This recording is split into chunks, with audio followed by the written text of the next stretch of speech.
What's up, everyone? Kevin Carrillo here, and welcome to another episode of the Cannabinoid Connect podcast.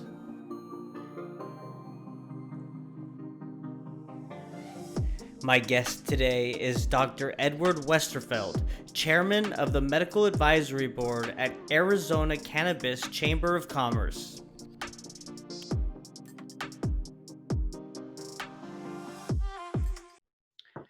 Dr. Westerfield, Doc Eddie, how are you, sir? Thanks for being on this podcast today. I'm doing great. Thanks for inviting me. I'm really happy to be here talking. Absolutely. We've been talking a lot about the medicinal benefits of the cannabis plant. It's great to have someone like yourself who is an anesthesiologist who focuses on pain management for over 30 years in practice. So I am very, very excited to hear your take on the medicinal side of cannabis and learn more about that. Well, I mean, I'm involved with it because it's very exciting. I mean, the thing that I like about it is we're finally to the point where we can actually start looking at developing medicines that are, real medicines like you would buy at a pharmacy. And, I see that we're headed that way. And the the stories that we've had about the effects of cannabis on certain disease processes, we've had anecdotal reports on those for literally centuries. And, I think they're real. They certainly give us a place to go look. And now we've got the tools to do it. And, that's what I'm involved in. I mean, we're trying to pick out the molecules that we can turn into stuff that really helps people. Right. And I, in our initial conversation over the phone, it was pretty interesting because we kind of dove a little bit into what you just talked about there, but you really talked about how you made me laugh. You said we've been in phase one learning of this plant. I think you said for the past 5,000 years. Yeah, that's about right. So it's probably even closer to 30,000 when you go back and look at it. Yeah, I mean, when you start looking at the history of cannabis, we've been interacting with cannabis for as far back in history as you can go back. I mean, it's like you go back and look.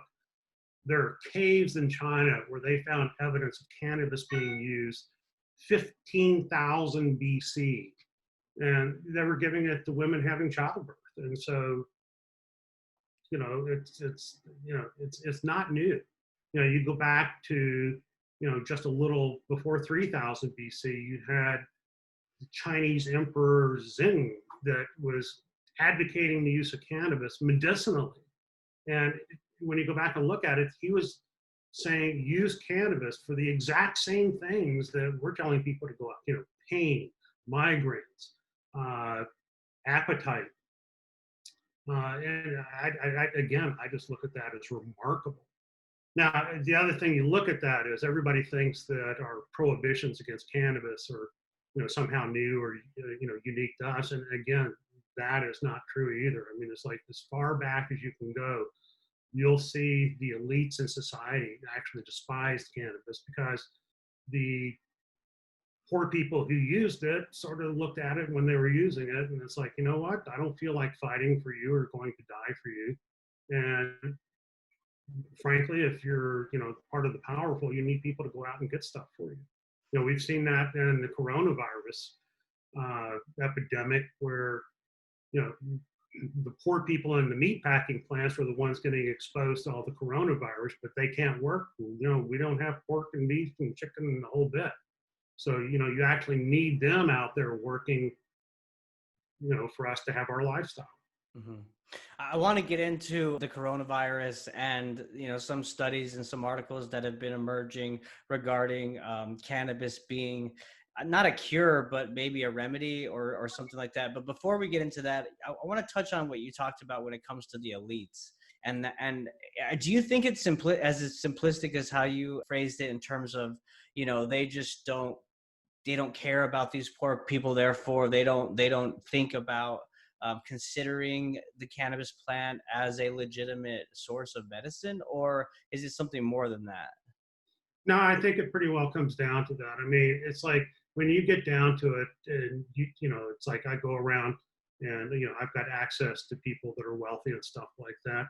I mean, in Phoenix, where I am, I mean, it's like you go into Scottsdale and Paradise Valley, where the richest people are. Every woman I know is taking pot for menstrual cramps, and that goes all the way through that society. But it's still not legal, but they still get it, and it's been like that for a long time. I think it comes down to is that you've had a segment of society that's in control, and they want to keep control over blacks, Mexicans, and which why our drug laws have specifically targeted them. It's like you go back and look at all the way back into over 120 years ago, we targeted Mexicans in the Southwest, that were bringing pot in, and they didn't like that because of the effect that it had from them being, docile and, willing to follow along with what we needed. You go back and look at what Nixon did in 1970 with the Controlled Substances Act. That was specifically targeted, at blacks in America. So, I look at the drug laws that we have, and, I don't agree with any of them anymore. It's like it's like I said, we've been running a phase 1 study on cannabis for tens of thousands of years. If there was something wrong with it, we would know about it. As an example, you go back and you look at the Greeks, they described, the effects of alcoholism perfectly 5,000 years ago. They also described, the effects of using morphine on a chronic basis. And I mean, you can go back and you can almost transfer it 1-to-1 over to a medical tech. So if there was a real issue with using cannabis, we'd know about it.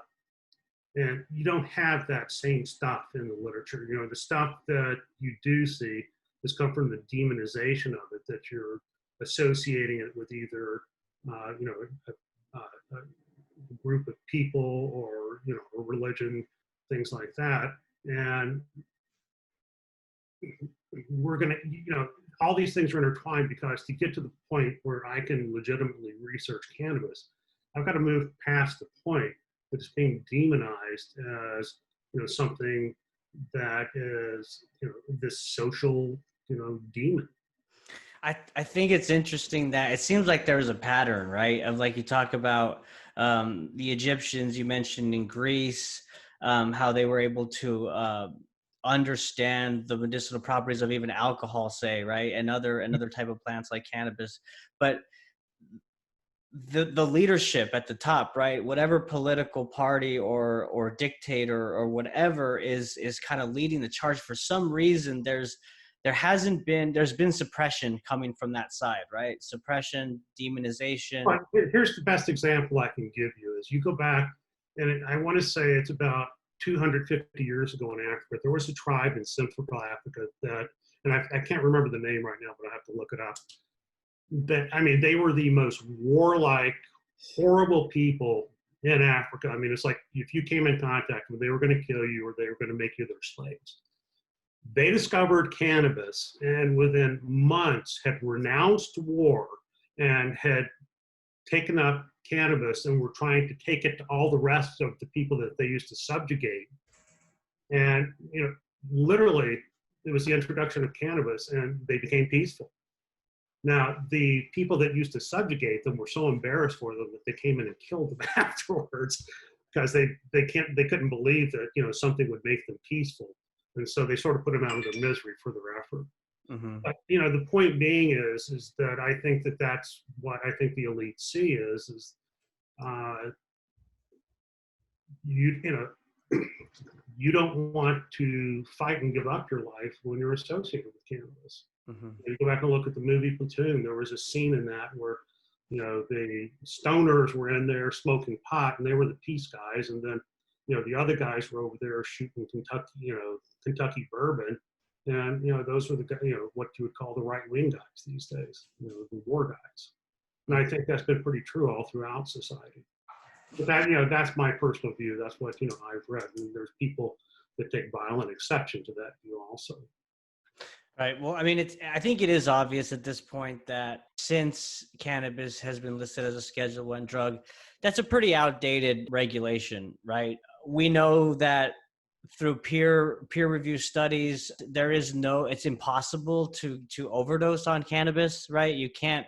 I think it's like you need to smoke 100 times your own body weight, which is physically. Yeah, I mean, there's no drug that you can't OD on, but this one you have to take, you know, insane amounts, you know, to get to where you're at a toxic level. And it's not, and it doesn't have the same effects that, like, say, alcohol or morphine do, which it doesn't take a lot before it shuts down your respiratory center and you can die. You know, this doesn't have that effect.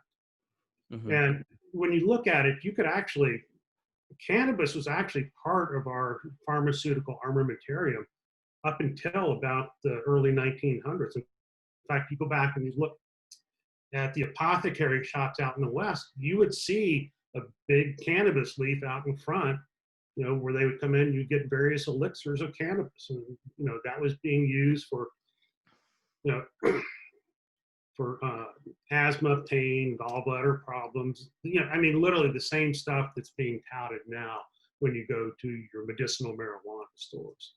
Hmm. Outside of just like, smoking to get high or, relax or to get relief, let's talk about our endocannabinoid system inherently as mammals. How do these cannabinoids interact with those endocannabinoids from? Okay, here's the whole thing is now you need to educate doctors about that, because right now you look at it, and this has come from my work with pain. Our model of how we've treated pain is completely wrong. One of the fascinating things is you look at the body, the most common receptor in the body are cannabinoid receptors, CB1, CB2. CB1 is mostly in the brain, CB2 is mainly in the gut. And you look at the other receptors that we see, like that we would take antidepressants or things like that, they're concentrated in, you know, small parts of the brain. You know, it's like the morphine receptors, small part of the brain. When you look at the old model of how we treated pain, you know, you cut yourself so that, you know, sensor goes off, goes up the nerve to the spinal cord, that triggers up, goes to the brain, which is like a computer and central processing unit. And the idea was there's this little part of the brain that would sense pain and make you deal with it. And that also is an area of the brain that has a lot of morphine receptors. So you get morphine and that takes care of the pain. Totally wrong. We've had recent studies where we've looked at MRI scans of people that are in pain. When you do that, you find with somebody like, say, you cut yourself, 35 separate areas of the brain light up, not one. And when you take somebody in chronic pain, 24 areas of the brain light up that are different areas from chronic pain. And so you take it and you look, by using morphine, you treat 1 out of 35 areas. When you give it for chronic pain, you treat that area, but that's not the area lighting up in chronic pain. And so looking at addiction, us trying to treat it by, one, using morphine to treat acute pain is one thing. Using it to treat chronic pain, you're not treating the problem. And so when we see these anecdotal reports of people using cannabis, it makes sense that now you're seeing pain treated in a different way that's probably better than what we're doing with the opiates. 100%. And so how does that shift? How do we get these doctors and these medical schools to start, giving more credibility to the cannabis plant so that we can really start utilizing it to treat our patients? One, education is like what we're doing now. Almost all my doctor colleagues, I mean, even anesthesiologists that are in pain, I'll sit down and have this conversation, go through the physiology of how pain works. And it's like, let me back up for just a second. Remember how I said you cut yourself acute pain? Here's the thing is that I take something, stab myself, some molecules go across the cleft in the sensor, activate the nerves, it goes out. Now, you would think that, okay, it would just die out by itself. That's not true. It actually would keep going and going and going. And you would be in pain forever if something didn't shut that off. What happens is, as soon as those molecules go across the synaptic cleft, there's a release of a molecule called anandamide, which is the exact analog of delta THC. And it goes back across the cleft and shuts it off. And so that actually modulates the pain. And it's actually one of the most common molecules we have in our body. If I ask a doctor what that is, they have no clue. So you're saying that molecule is basically natural THC that our body produces to alleviate pain? Well, in some sense, yes. What you're doing is it's actually more complex than that. It's it's as ubiquitous as, say, epinephrine is in your body. Something that, the flight or fight molecule. It's something that's acting, at the very periphery to shut off sensors.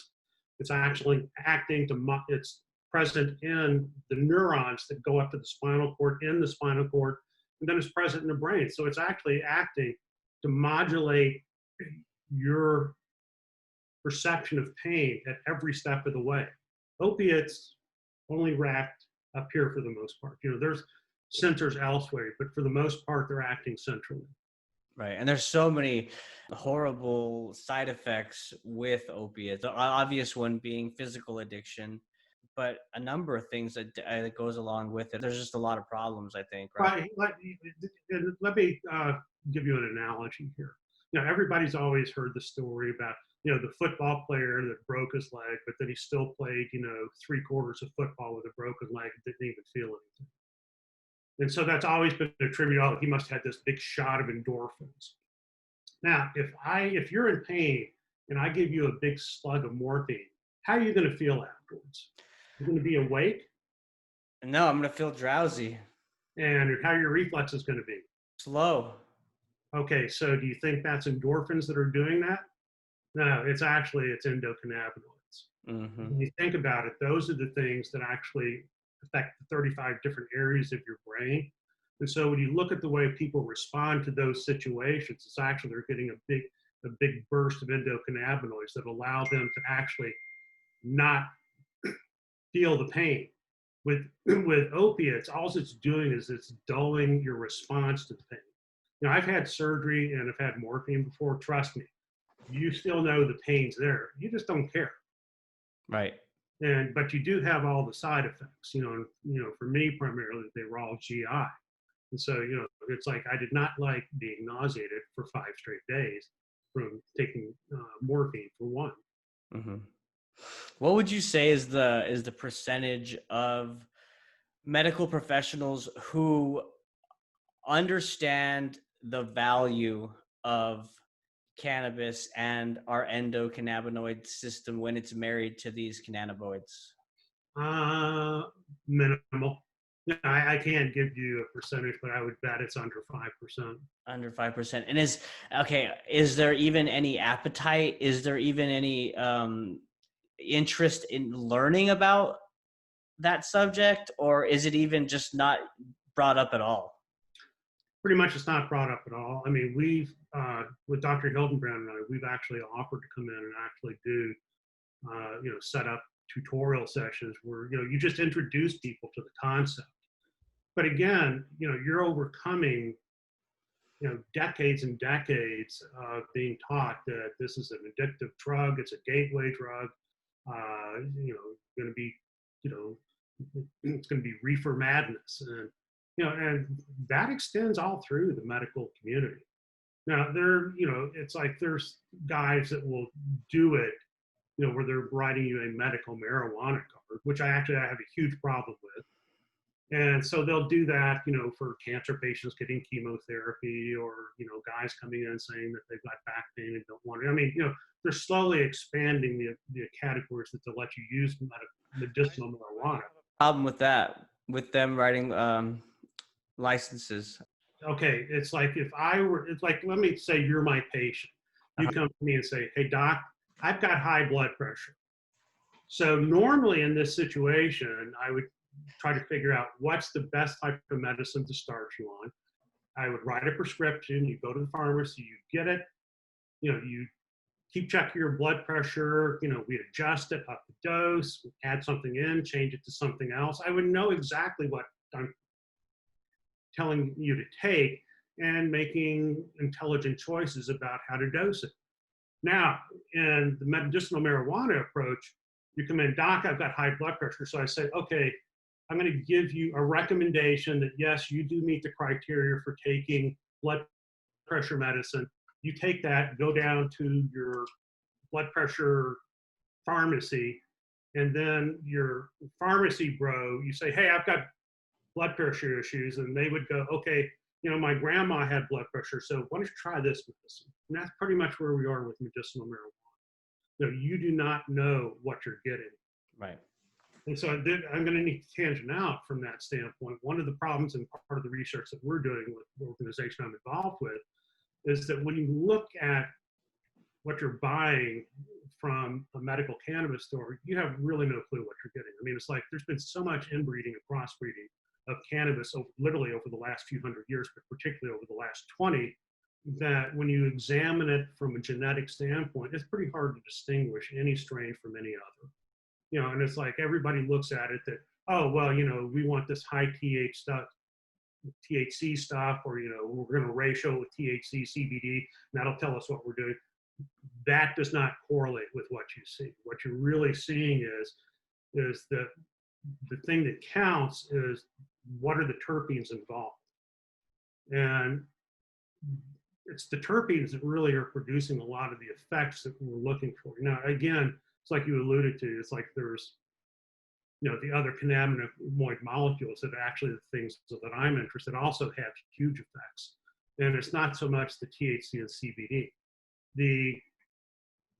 It's like, say you go to the store and they say, okay, we want something that, has sedative effects. And so you're looking at it, well, we'll try a ratio of THC to CBD. And it's actually, what you're really looking for is the myrcene and limonene, which are the sedative molecules. Let's see if I got that right. No, that's actually, I've got that backwards. Versus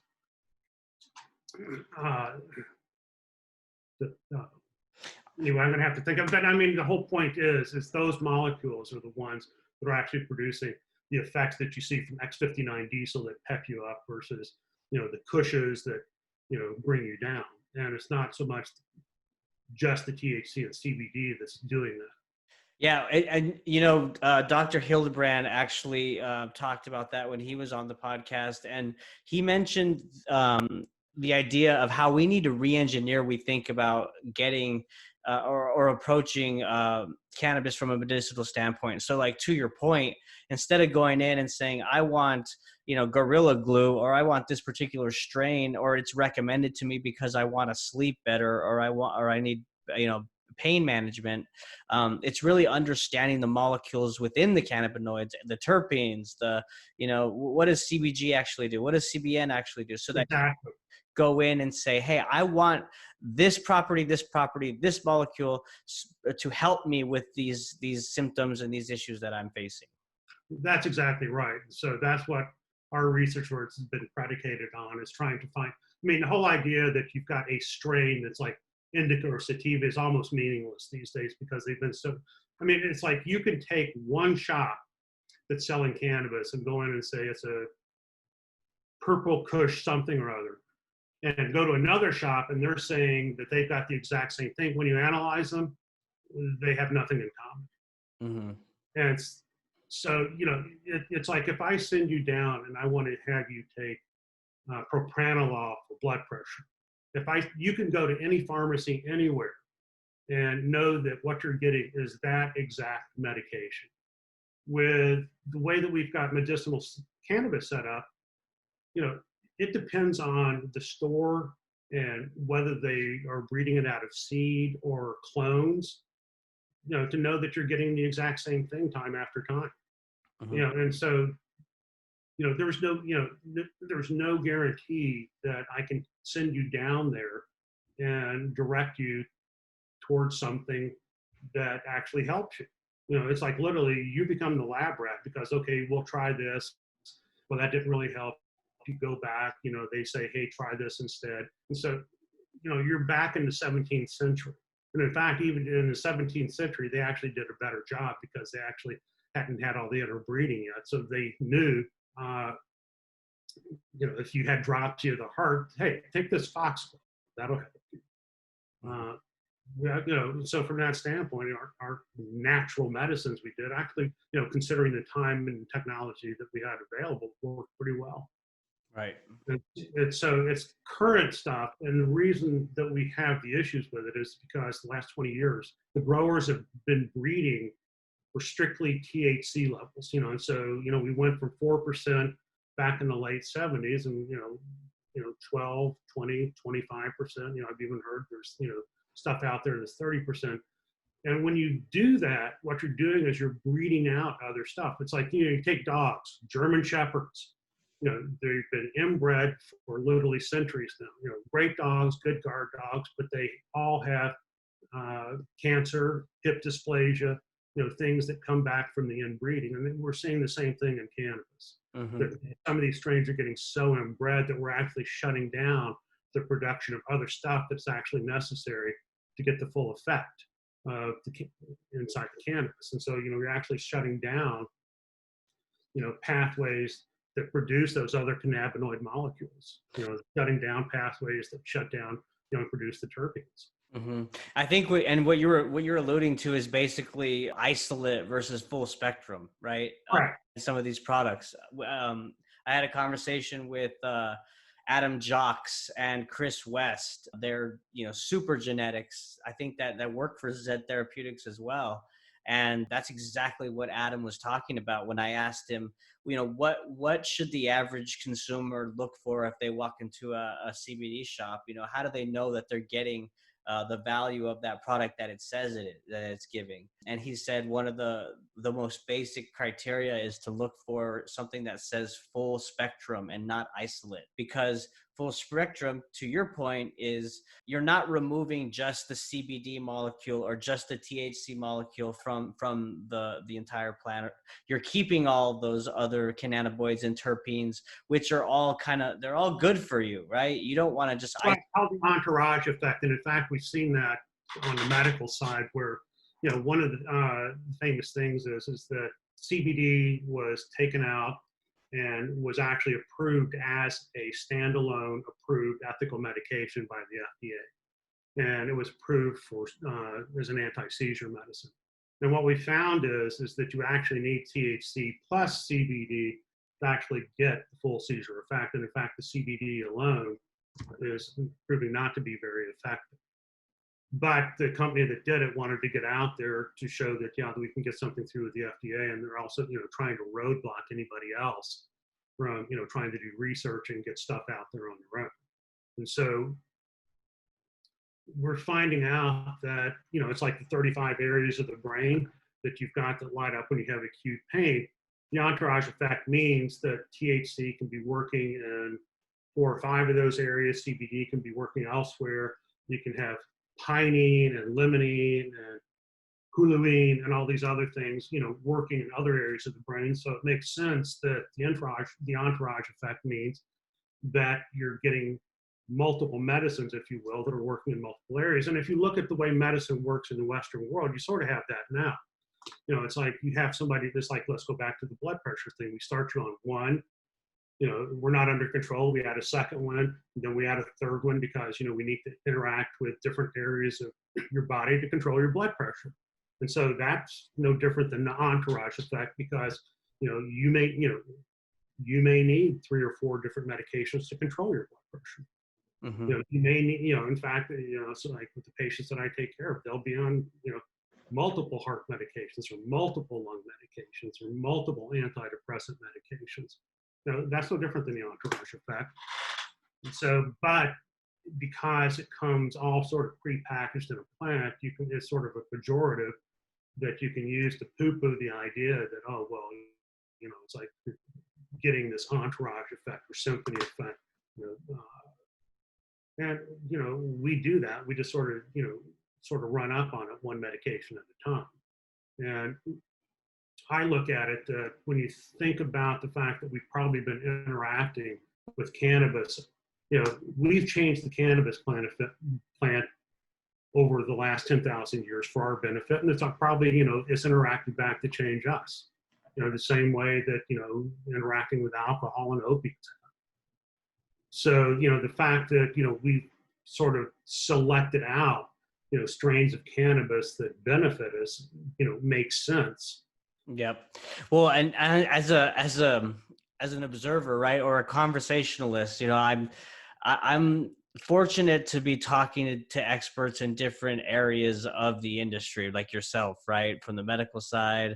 Talk to geneticists, talk to politicians, and it's interesting and frustrating at the same time, because you can tell that there's, and it's no fault to anyone, right? It's the lack of education, because of the fact that Oh no, there's fault to go around. I disagree with you. well, And this well, this is a political problem, number one. sure. And how you overcome that, it doesn't get started. That's my point. What I was going to get at is that on the political side, they push for more regulation. For instance, I don't know where this legislation fell, but I was hearing that, obviously Texas is now a hemp-friendly state. Our farmers are now able to grow hemp at a mass scale. But I heard that the USDA, I believe, don't quote me on this, but I believe they were trying to push for a lesser amount of THC when That's actually true. and so that to me is so frustrating, because one, there is already naturally THCA in the plant, which is a protectant of UVB rays, right? UV sun rays. So that's just naturally grown within the plant. So that's there. And then two, to your point on the medical side, full spectrum. We need these cannabinoids to work together to have the most effect. Again, that's where you have, different entities in our U.S. government at war with each other. So, you've got the USDA says, oh, we need hemp.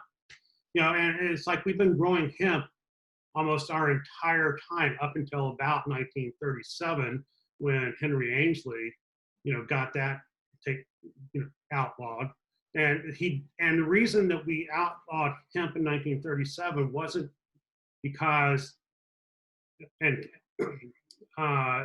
it was bad. It was because DuPont had just introduced this fiber called rayon, and they didn't want the competition. Mm-hmm. So they used Henry Ainsley, who was in the FBI, to demonize it and get, the passage against being able to grow hemp. And the thing is, when we needed hemp during World War II, we had a 5-year period where you could grow hemp again. And then as soon as World War II was over, bam, they shut it back off again. So how optimistic are you now about the hemp industry and what's been happening since the Farm Bill has passed? When you look at that, and that's actually one of the things that I've been doing is that it's sort of a chicken egg thing. It's like, you throw seeds out there and grow hemp easily. I mean, it's not hard. The problem is you got to have a market for it. And so you really don't have the market to take all the hemp we can grow right now. The other thing is that hemp that grows good in Oregon does not do well at all in Arizona, and vice versa. And so, I've been hearing lots and lots of reports of guys that have grown stuff and, they have crops just totally wiped out with mold, mildew.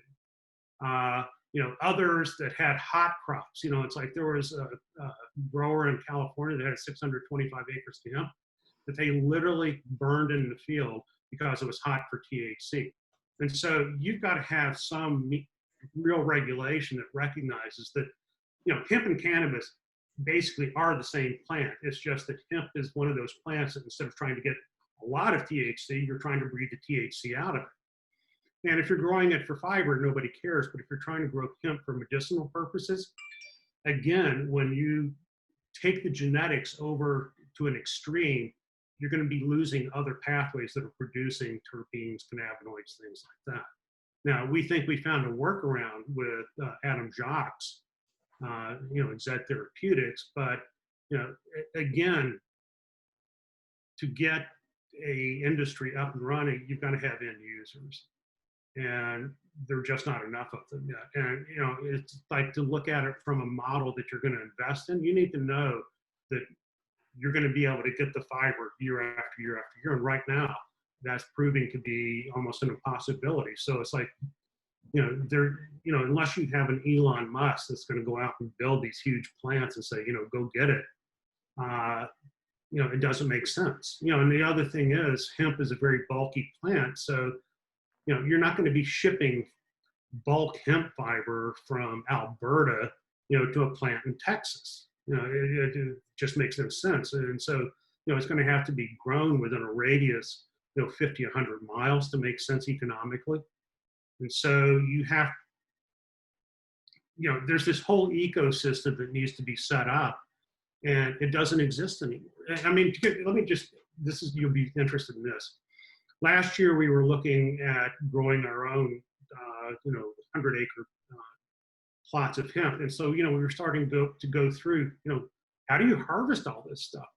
And, you find out that there's no real legacy equipment in the hemp industry, because you go back into the 30s and 40s, they harvested by hand. There's no hemp threshers. And in fact, there was this one video, in fact, you can pull it up, where one of the guys that grew a crop about 3-4 years ago took a wheat harvester, set it up, and he's going through the field of hemp, and you see it bogged down, and after about 200 feet, it catches on fire. Because hemp is so fibrous. Literally, they're like, the stalks are like little trees. It's not like wheat that you can snap off. Yeah. And so you're having to develop this whole ecosystem of equipment that you can use to harvest the hemp. And in fact, I called John Deere headquarters about 18 months ago, got into their product development guy, talking to their vice president, and said, hey, what do you got coming down the line for harvesting hemp? And you just hear this pause, and it's like, you're the first person to ask us that. Nothing. Wow. So, so here you have John Deere with all this stuff out in the press about, how are we going to harvest hemp? They've got nothing even on their radar, much less in the product. Maybe that's changed since then. I don't know, but you're still looking that from planting to harvest to drying to transport to get it to a plant, and that's just on the fiber side. You still have nothing there to make it work. When you're looking at on the medicinal side, then all of a sudden you're dealing with USD versus FDA, all these people, coming in. It's like, we want the THCA in there because we want the other cannabinoids. One of the cannabinoids I'm interested in is CBC. It looks like it's got profound neuroprotective effects. It's like, you look at it, and again, these are anecdotal reports. You're looking at it, using it in Alzheimer's patients. It appears not only to stop the Alzheimer's, but actually make it so that it gets better. None of the drugs we have right now with Alzheimer's do anything to arrest the process. It just sort of, slows it down a little bit, but you're still going downhill. It looks like CBC may actually be something that actually works to stop it and reverse it. And I'm 63 with family members that have had Alzheimer's, so I'm really interested in that. Yeah. I have had family members that have had Alzheimer's and dementia as well, and I would be very interested to learn more about. And again, this is not a new observation. Right. That Chinese emperor 3,000 years ago, they saw the same thing 3,000 BC. So again, we're not reinventing the wheel.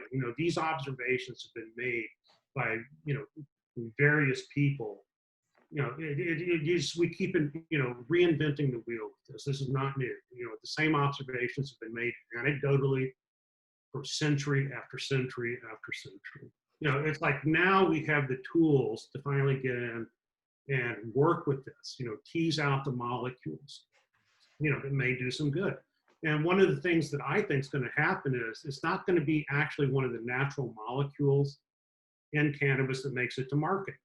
And that's happened with, you go back and look at opiates. There was a molecule called papaverine that's a natural constituent of opium. And in fact, you go back in the 18th century, they would prescribe elixir of opium for blood pressure. And the idea being that you would get the papaverine out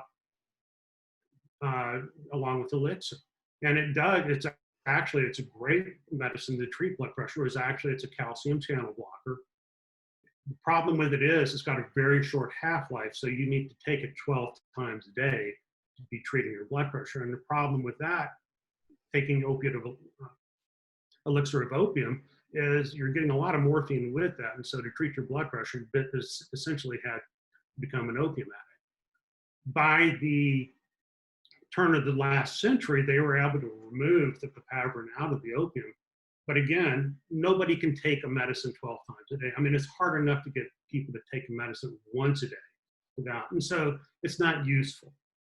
And so I'm betting that, like papaverine, it's going to be a molecule that's developed from the natural molecule that actually is the one that makes it to market. It's like with papaverine, SmithKline French developed verapamil, which had a half-life that you only had to take it a couple of times a day, which is useful. They took that to market and it became a molecule that produced a couple $100 billion of revenue for SmithKline French. And so that's why everybody's interested in this and developing, medications that are coming out of hemp and cannabis, is because you get something that's in. If you tell me that, we can get something that, maybe it's CBC itself, or maybe it's an analog of CBC that you can take and reverses Alzheimer's, how much benefit is that to society, worldwide? How many people, it's like, it's not just the fact that, you can't take care of yourself. How much does it cost to take care of Alzheimer's patients? Right. It's a mass societal problem. How valuable is it to have a medication that erases that you can, extend your life, have valuable time, and, you don't have people in nursing homes. Mm-hmm. That's an incredible value. Mm-hmm. I mean, that's what drives me. Right. Well, and it's clear, and it's been echoed on this podcast, that there are obviously bottlenecks when it comes to the industrial hemp industry, just because it's in such an infant stage right now. But it sounds like from what you're describing on the medicinal side, y'all are moving pretty quickly. I mean, compared to years past, right? I mean, so in terms of... but it's outside of the country. I mean, it's like, the firm that I'm with, we're headquartered in Canada, to be able to get around U.S. regulations. And so, anything that we're doing, as far as research is happening there. There's a lot of research that's happening in Israel. They're light years ahead of everybody else. You've got research that's happening in Germany now. Is it because of their regulations and political policies, or is it the technology that they have? No, it's strictly because of the politics.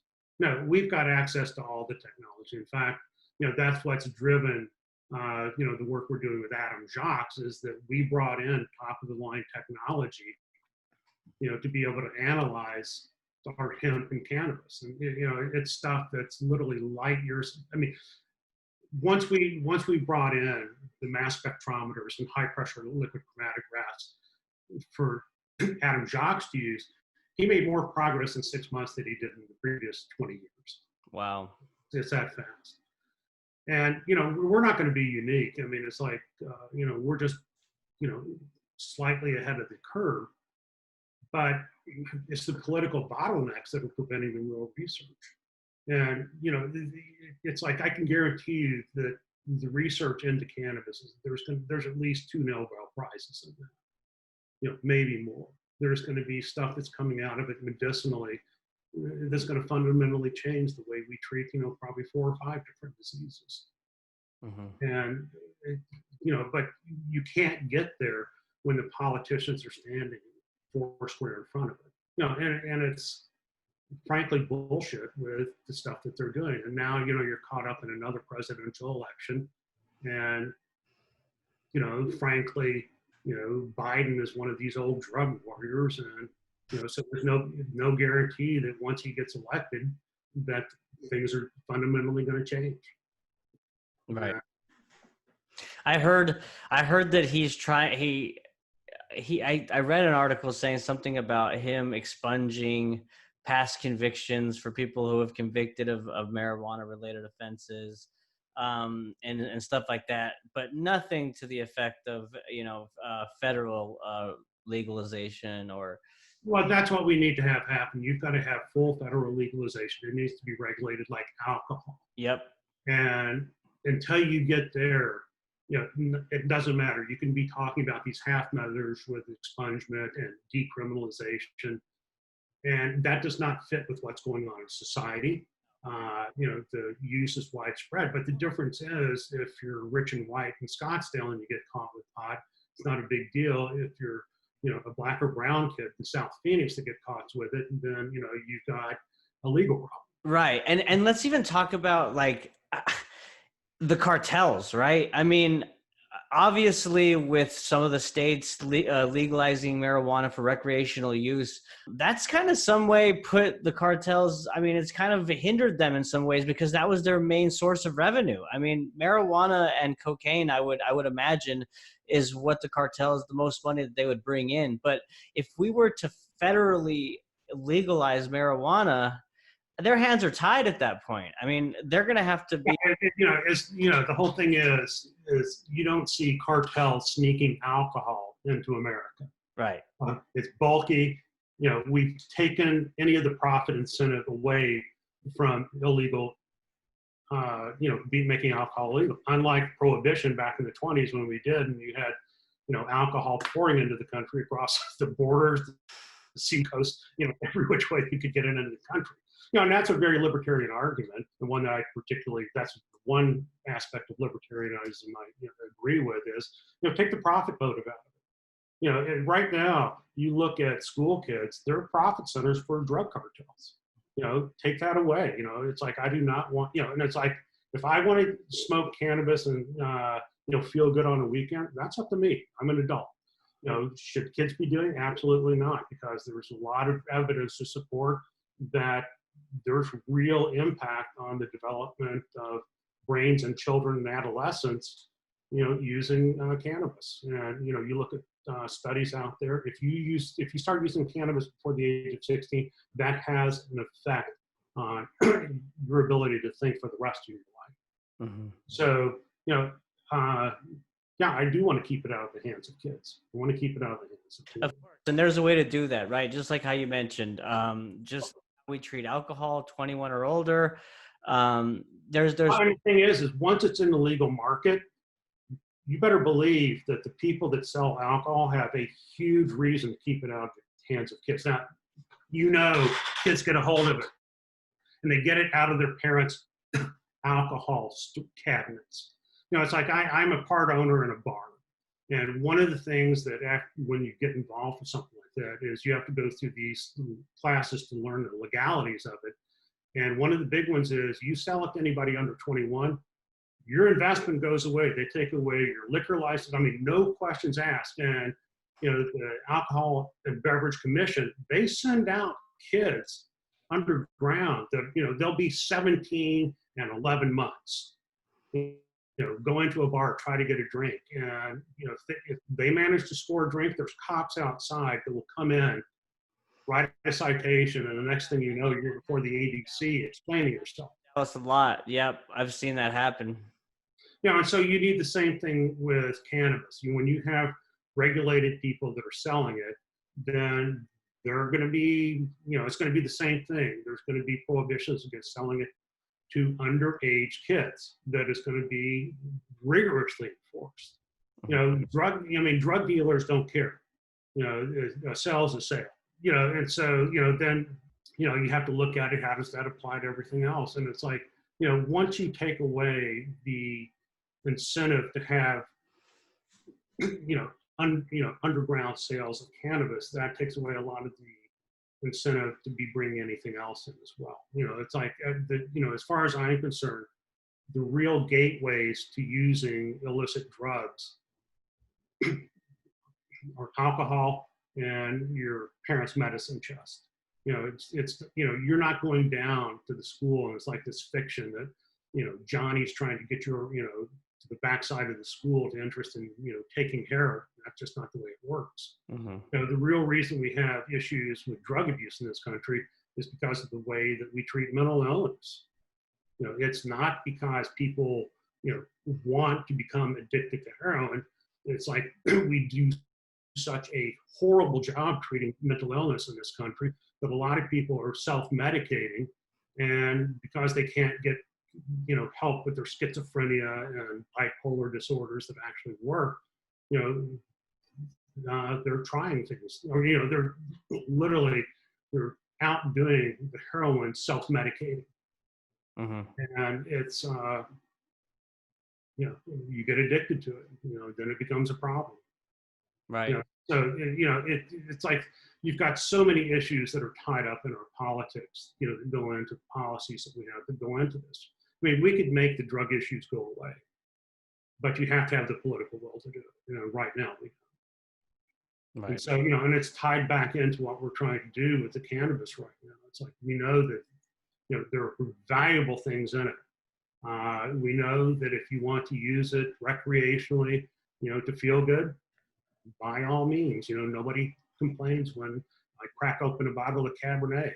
It's like, it's an intoxicant that, makes you relax and helps with conversation. If you want to do that, by breaking out, one strain or another of cannabis, from my standpoint, by all means, you're not hurting anybody else. And when you look at it as one more deleterious than the other, you can make, very reasoned arguments that using alcohol chronically is far worse than using cannabis. Right. So, again, those are the political things and legal things that, we're going to have to solve. And, it's not going to be some panacea, like say, we get a new president and they come in January 22nd, 2021, there's a stroke of a pen and cannabis is now perfectly legal. It's not like, again, you have the chicken and egg things, it's like, all the states are going to have to regulate it like they do alcohol. And so, now you're going to have, it's going to be like it probably was with alcohol over the last 100 years. That you'll have some states that will do it, some states won't. And, it's not going to cure the problem, but what it will do, it's going to allow us to start doing research with it. Right. And real research. Right. Well, the great research that you're doing is definitely contributing to the cause. And I know myself, I'm appreciative of what you and your colleagues are doing. And that's why we want to have podcasts like this, right? Where we can have an open dialogue, where we're just informing and educating people around the benefits of the plant, and to discredit the lies and the stigma that's been attached to it for so long. We're in 2020 now, and we need to move forward, and there's a lot of opportunity with this plant. So I just want to thank you so much, Doc Eddie. It was a pleasure to have you on. I think we're almost out of time here, but I do want to give you the floor one last time. Is there anything that you want to leave our audience with? You're the people that have to do the education. You're the people that have to contact your politicians that tell them that you want fundamental change. They need to hear that. And I've been involved with the Arizona legislature, and I can tell you, I'm just shocked at some of the attitudes that I found. But if enough people are out there, and the polls all show, it's like this country is ready to have legalization and move on from what we've done in the past. And so that's where the education has to come in. They have to hear from regular everyday people that that's what they want, and that's what they're going to vote for. And so it's not a one issue type thing, but it's got to be something that if it comes down to who you're going to choose, that's in the mix of the things that you're going to consider. Yep. Well said, sir. Well, again, thank you so much for your time. We definitely want to have you on again to let this conversation. Look forward to it. So I'll be in touch for that. But thank you very much, and thanks to the audience for listening and watching, guys. We'll talk to you later. Okay. Hey, thank you very much for having me on. Yes. Bye-bye, guys. Bye.